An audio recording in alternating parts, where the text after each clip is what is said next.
Good morning, class 9. We were doing the lesson The Happy Prince. We have done half the chapter and now we are going to begin with the remaining half. I hope you are liking the story, you are enjoying the lesson. Now let us begin.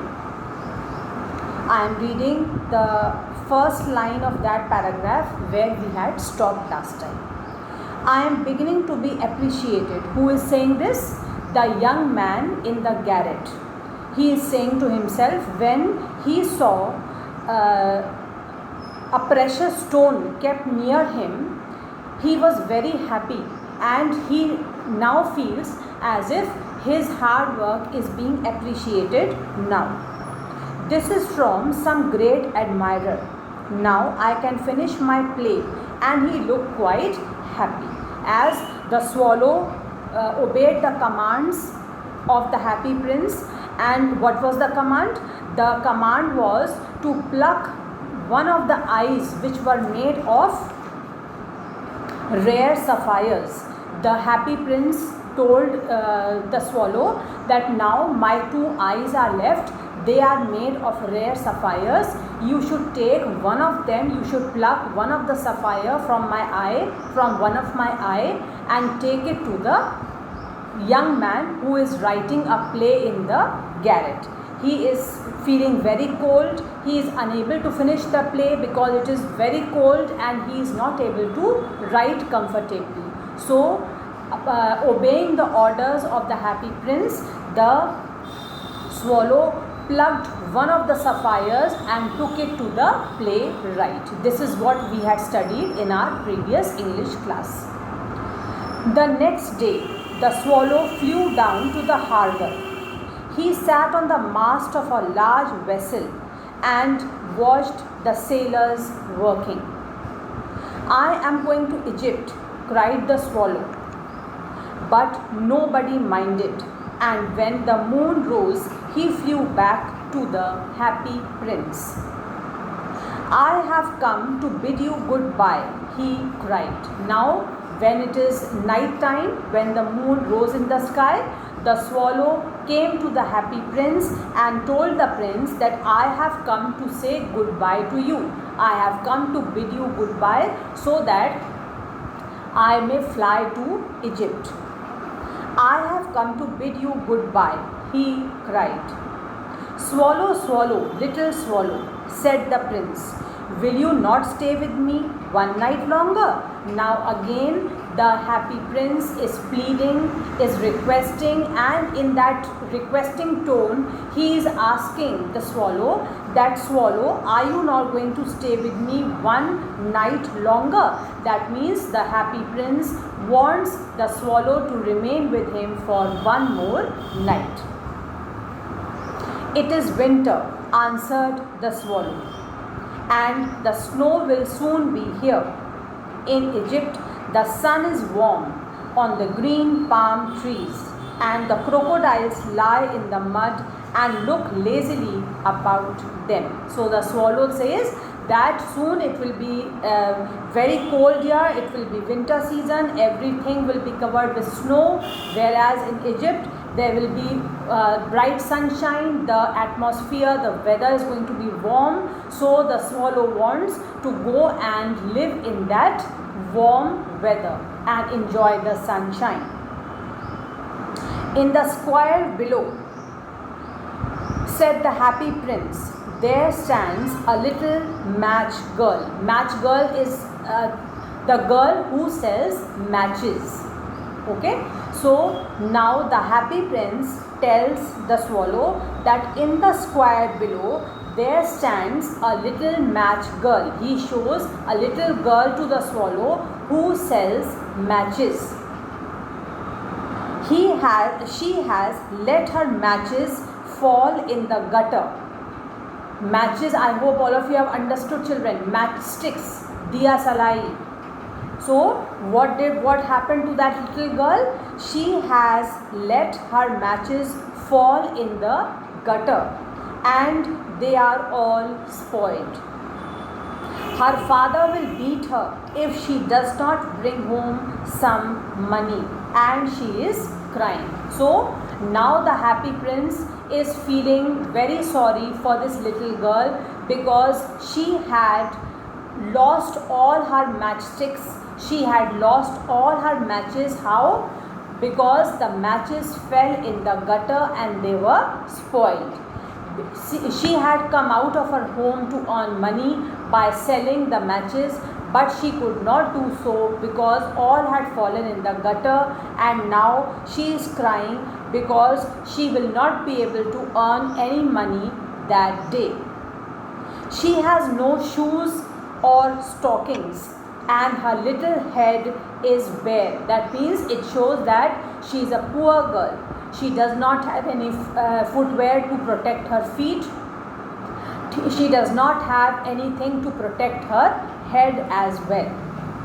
Pluck out my other eye and give it to her, and her father will not beat her. So now the last command given to the swallow was that pluck my another sapphire from the second eye and take it to this little girl, give it to this poor little girl, so that when she goes home without earning any money, her father will not beat her. I will stay with you one night longer, said the swallow. Now we can see here that not only the happy prince was so kind and generous and helpful by nature, but also the swallow was equally helpful, equally unselfish. Had she been selfish, she would have gone to Egypt long back. Why will anybody stay with anyone else if nowadays we only see that people help each other when they have some selfish motive behind it? But this swallow had no selfish intention. She had no purpose of staying back with the happy prince and helping the people in the city. But she was so helpful by nature, like the happy prince, that both were doing a noble job, a very noble deed of helping the poor and the needy. So now, according to the instruction given by the prince, the swallow plucked the sapphire from the second eye of the prince and took it to the little girl.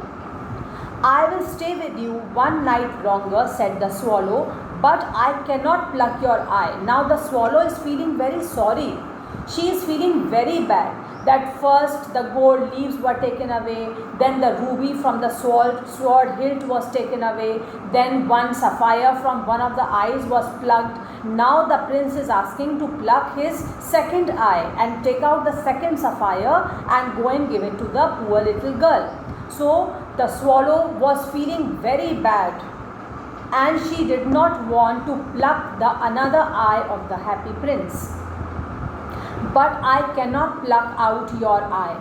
You would be quite blind then. The swallow is feeling so upset and sad, thinking that if she would pluck the second sapphire also, then the happy prince would become blind. Swallow, swallow, little swallow, said the prince, do as I command you. So the prince was not moved by the sorrowful expression of the swallow, but he commanded that do what I am saying, pluck the sapphire from my second eye and go and give it to the little girl so that her father might not beat her. Do as I command you. So he plucked out the prince's other eye and darted down with it. So the swallow obeyed the command of the prince, plucked the sapphire from his second eye and darted down. He flew down with it and went to the little girl. He swooped past the match girl. That means he went very close to the match girl and slipped the jewel into the palm of her hand. Quickly put this jewel, this sapphire, which was a precious stone, he put this sapphire in the palm of the match girl. What a lovely bit of glass, cried the little girl, and she ran home laughing. Seeing the sapphire, she was now no more upset. She did not cry now. She was not sad. She was very happy and took this sapphire to her home. and she ran home laughing. Then the swallow came back to the prince.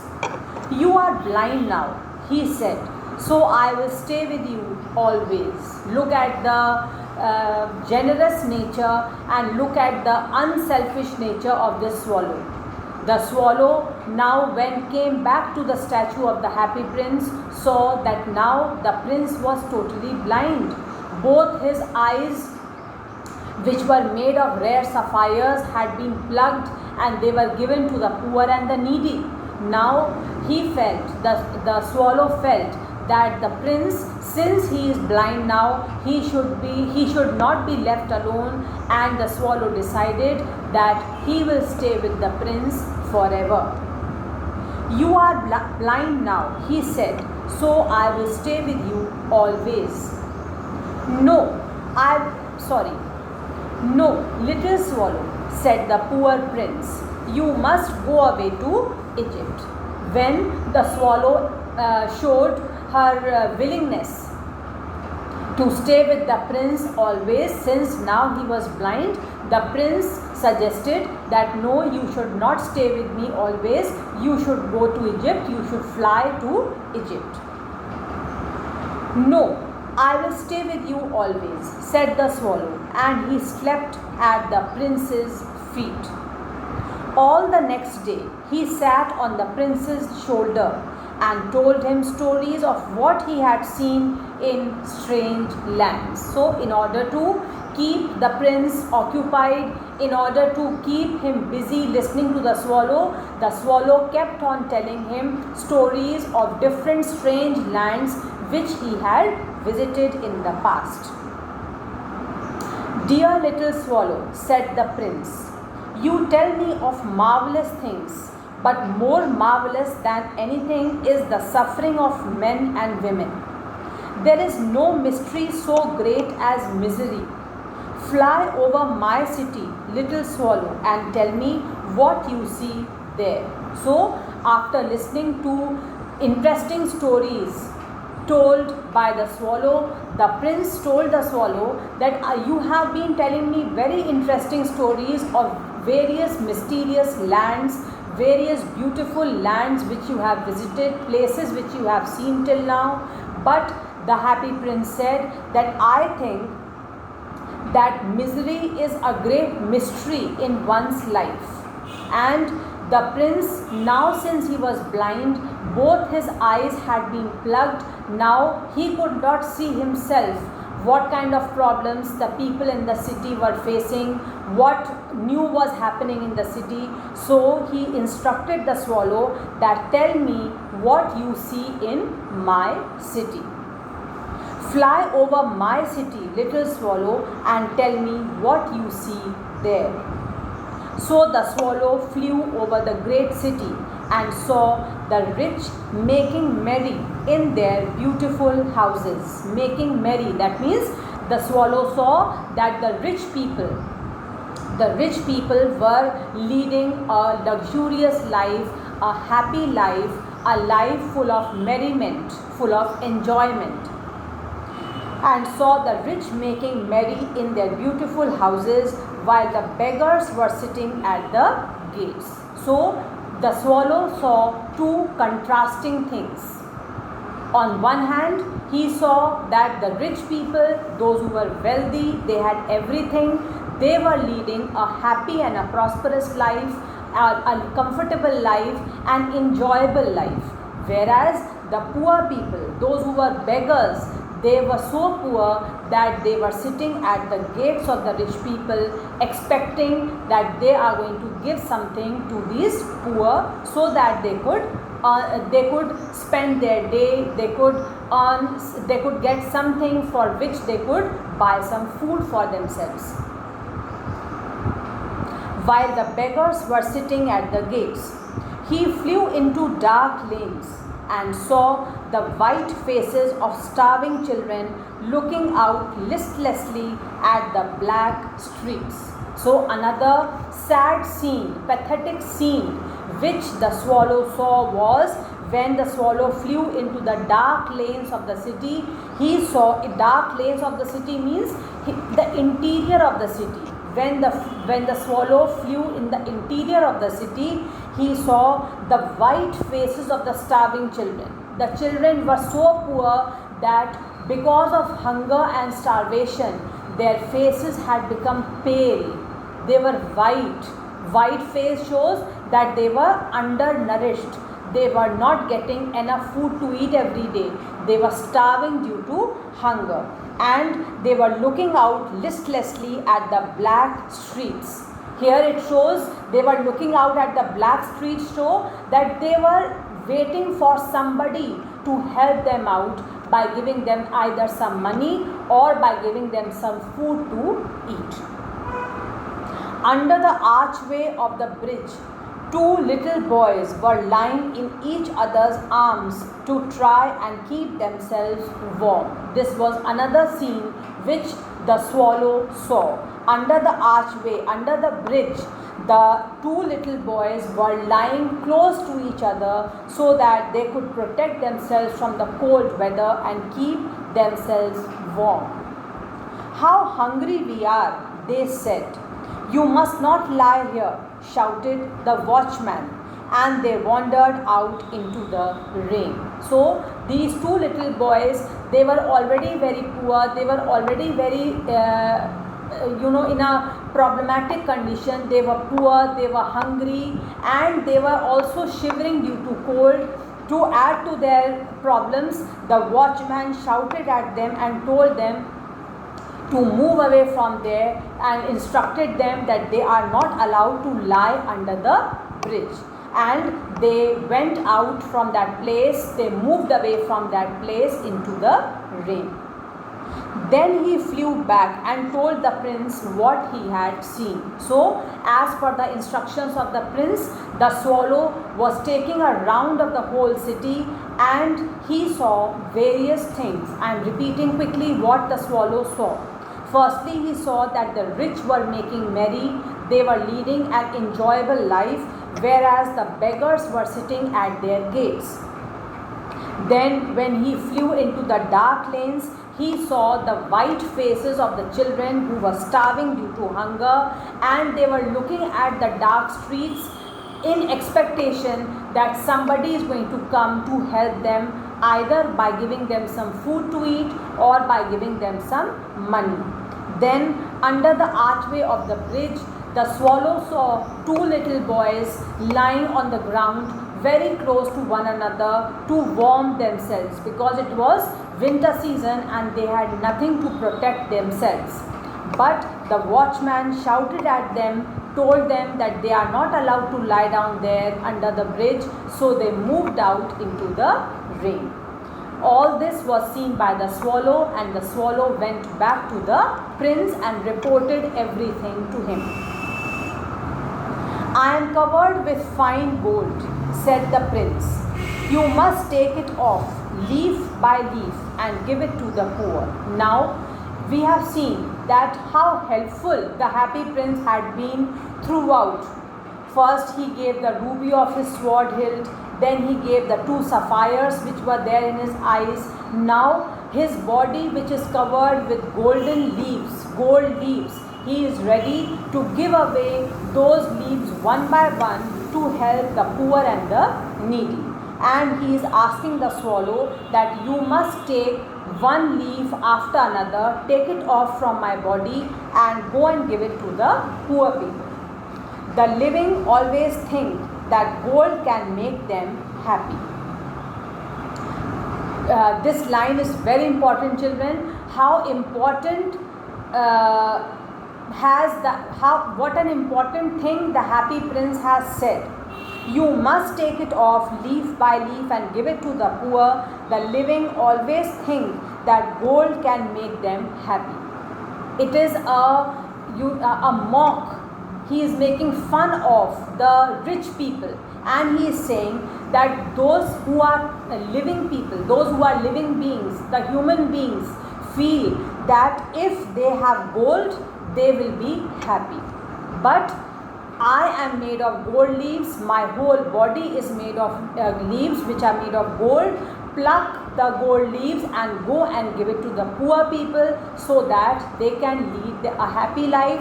they can reduce the sufferings in their lives at least to some extent. Leaf after leaf of the fine gold the swallow picked off, till the happy prince looked quite dull and grey. So, as per the instruction of the prince, the swallow took away one leaf after another from the statue of the prince, and gradually the prince started looking dull and grey, because all those beautiful gold leaves had been plucked off and given to the needy. Leaf after leaf of the fine gold he brought to the poor, and the children's faces grew rosier. So the needy people, the poor children who were given these leaves of gold, as they got the golden leaves, they became rosier. That means they became happy, because they could sell that gold leaf and earn at least some amount of money which could help them for some days. And the children's faces grew rosier, and they laughed and played in the street. "We have bread now," they cried. As I just told you, they were very happy as they got a single leaf of gold, because they could sell that leaf of gold, and they could earn some money to earn some, so that they could purchase something to eat. Then the snow came, and after the snow came the frost. The streets looked as if they were made of silver. Everything was covered with snow, and it appeared that everything around, the whole atmosphere was made of silver. Everything was made of silver. Everybody went about in furs. That means they protected themselves with warm clothes. And the little boys wore scarlet caps and skated on the ice. The poor little swallow grew colder and colder, but he would not leave the prince. He loved him too well. We have studied a few paragraphs back that the swallow told the prince that he wanted to go back to Egypt, because in Egypt it would be warm weather, there would be bright sunshine, and here it would be very cold. So although the swallow wanted to go to Egypt, but at the same time he did not want to leave the prince as well, so he stayed back with the prince. Although he was feeling very uncomfortable and was becoming colder and colder day by day, but at the same time he did not want to leave the prince, because he loved the prince very much. He picked up crumbs outside the baker's door. Crumbs, breadcrumbs. He picked up crumbs outside the baker's door when the baker was not looking, and tried to keep himself warm by flapping his wings. So he got the food in the form of crumbs, and he kept himself warm by flapping his wings. But at last he knew that he was going to die. The swallow was not able to bear that extreme cold weather, and knew that he is not going to live longer. But at last he knew that he was going to die. He had just enough strength to fly up to the prince's shoulder once more. "Goodbye, dear prince," he murmured. Now he flew up and sat on the prince's shoulder for the last time and said goodbye to him. "Will you let me kiss your hand? I am glad that you are going to Egypt at last, little swallow." So the swallow is saying goodbye and wants to kiss the hand of the prince. The prince is thinking that the swallow is saying goodbye and he will fly to Egypt now, but actually it was something different. "I am glad that you are going to Egypt at last, little swallow," said the prince. "You have stayed too long here, but you must kiss me on the lips, for I love you." The prince is saying this to the swallow. "It is not to Egypt that I am going," said the swallow. "I am going to the house of death." "Death is the brother of sleep, is he not?" death is the brother of sleep, because when a person dies, he sleeps forever. That is why the swallow is saying that death is the brother of sleep. And he kissed the happy prince on the lips and fell down dead at his feet. At that moment, a curious crack sounded inside the statue. As soon as the swallow fell dead at the feet of the prince, something very unusual and strange happened. There was a sudden and a curious crack that sounded inside the statue, as if something had broken. The fact is that the leaden heart had snapped right in two. The heart of the prince that was made of lead. The leaden heart means the heart of the prince that was made of lead had broken into two pieces. The fact is that the leaden heart had snapped right in two. It certainly was a dreadfully hard frost. So why did the heart break? Due to severe frost. The heart that was made of lead broke into two. Early the next morning, the mayor was walking in the square below in company with the town councillors. As they passed the column, he looked up at the statue. "Dear me, how shabby the happy prince looks," he said. The mayor, when he was taking a round of that place where the statue was standing, he looked up at the statue and told his councillors that the statue is looking so shabby. Why it was looking shabby? Because now it was no more covered with gold leaves. It was no more decorated with sapphires and ruby. "How shabby the happy prince looks," he said. "How shabby indeed," cried the town councillors, who always agreed with the mayor, and they went up to look at it. "The ruby has fallen out of his sword. His eyes are gone, and he is golden no longer," said the mayor. "In fact, he is little better than a beggar." That means the mayor is comparing the happy prince's statue to a beggar. He is saying that the statue, which was earlier decorated so beautifully with gold leaves, with ruby and sapphires, now everything has gone and he is looking almost like a beggar. "Little better than a beggar," said the town councillors. And here is actually a dead bird at his feet. Which dead bird? The swallow. Continued the mayor. "We must really issue a proclamation that birds are not to be allowed to die here." That means an order should be announced. It should be announced as an order that birds should not be allowed to die here. And the town clerk made a note of the suggestion. That means he noted down this suggestion that soon an order will be passed that birds should not be allowed to die here.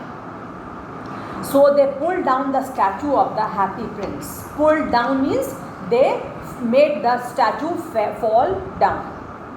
So they pulled down the statue of the happy prince, and as he is no longer beautiful, he is no longer useful, said the art professor at the university. So why was this statue of the happy prince pulled down?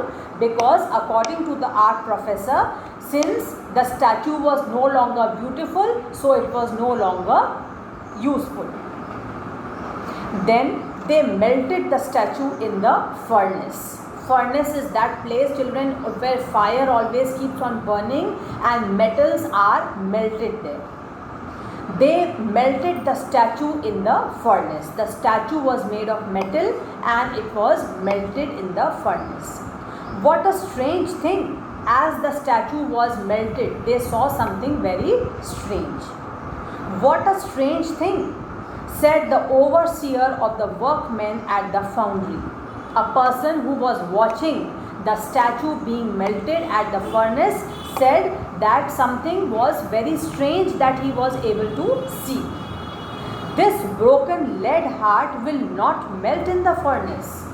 So he saw something very strange. A man who was watching the statue of the prince being melted saw something very strange. And what was that strange thing? The lead heart. The heart that was made of lead was supposed to melt in the furnace, but it did not melt. We must throw it away. So they threw it on a dust heap where the dead swallow was also lying. What was thrown away? The lead heart. The heart which was supposed to have melted because it was made of lead. When it did not melt, it was thrown away on at a place which was full of heaps of dust, and at the same place the dead swallow was also lying. Bring the two most precious things in the city, said God to one of his angels. When the leaden heart along with the swallow, both the things were found in the heap of dust, God instructed one of his angels that go and bring me the two most precious things in the city. What were the two most precious things? First was the leaden heart and the second was the swallow. And the angel brought him the leaden heart and the dead bird. You have rightly chosen, said God, for in my garden of paradise this little bird shall sing forevermore, and in my city of gold the happy prince shall praise me. So now look at this instruction once again, children. I am reading two lines once again. Bring me the two most precious things in the city. Okay, when God said this line, he did not indicate directly that go and bring the leaden heart and go and bring the dead bird to me. He did not say this. He instructed one of his angels that go and bring the two most precious things in the city. That means the instruction was that the angel will have to decide on her own what were according to her the two most precious things that she could bring to God. And when the angel went out into the city following God's instruction, she found two most precious things in the city. One was the leaden heart and the second was the dead swallow. When these two most precious things were brought in front of God, God said to the angel that you have rightly chosen. You have chosen